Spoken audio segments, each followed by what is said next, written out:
Dear beautiful reader, a business strategist told me recently we would just need to tweak a few things in your messaging to position you as luxury.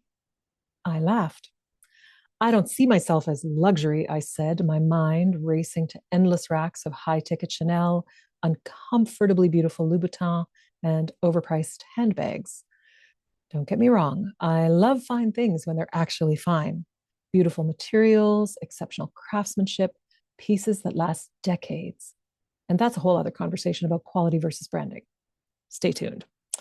But luxury as status display, the logo worship, the artificial scarcity, the keeping up with everyone else game, I can play that game, but it's never really been my thing.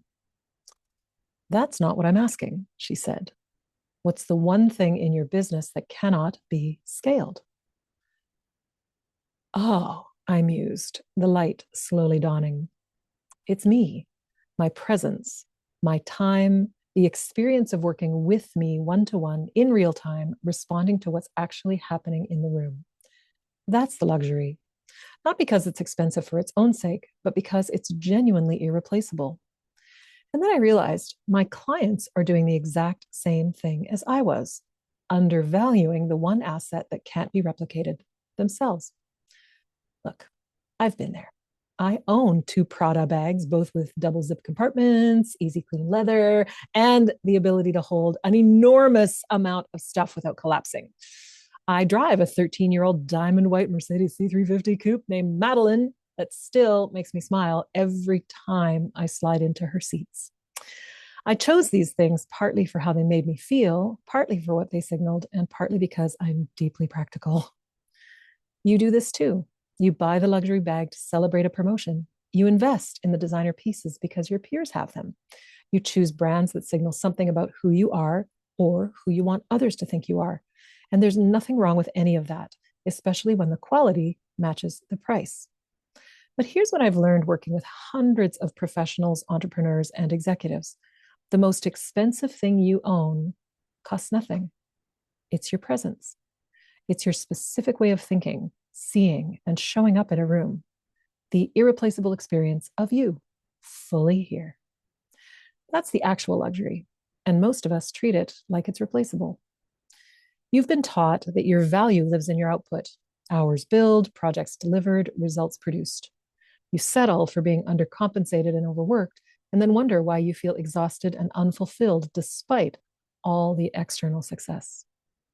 Real luxury isn't something you acquire, it's something you embody. It's being so grounded in yourself that you don't need external validation. It's occupying space without apology.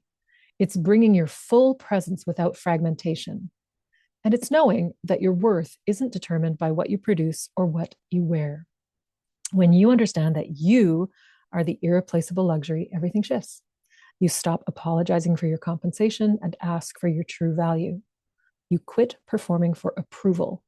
You dress for embodiment, not just impression. And you set boundaries because your time and energy are precious. You show up luxuriously, fully present, unhurried, whole, regardless of external trappings. True luxury isn't in your closet. It's in the room when you walk into it. It's the experience of being so completely yourself that everyone feels your presence, not because you're performing, but because you're fully here. That is irreplaceable. That's what no one else can offer. You are luxury. Maybe it's time to start treating yourself that way. XO, Catherine. P.S.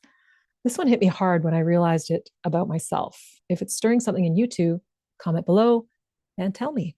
I read every comment. And when you're ready to fully embody this, to stop undervaluing yourself and start showing up as the irreplaceable luxury you are, let's talk.